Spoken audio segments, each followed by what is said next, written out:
What is up guys, I'm Shakil from TechTuber. Today in this video I'm going to show you guys to enable dark mode in Windows 10. If you find this video helpful, subscribe to my channel and like this video. Let's get into the video. Hello girls and boys, ready? Let's begin.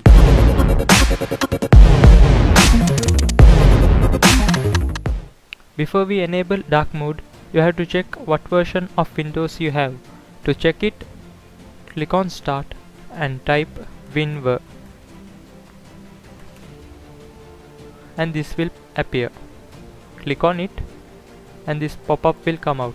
Here you can see the version of your Windows. My one is 1903.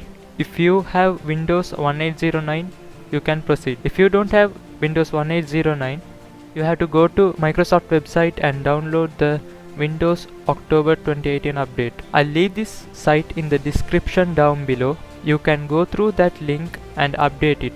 To enable dark mode, click on Start and click on Settings. Now your settings will appear. You have to click on Personalization and you have to click on Colors.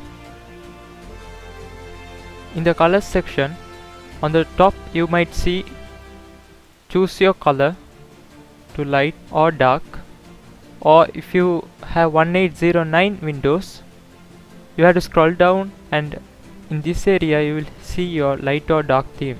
Because I have Windows 1903, I think I have my colors in the top. If you find this video helpful, don't forget to subscribe to my channel and like this video. If you have any questions, we can discuss in the comment section down below. Thanks for watching. See you guys next time.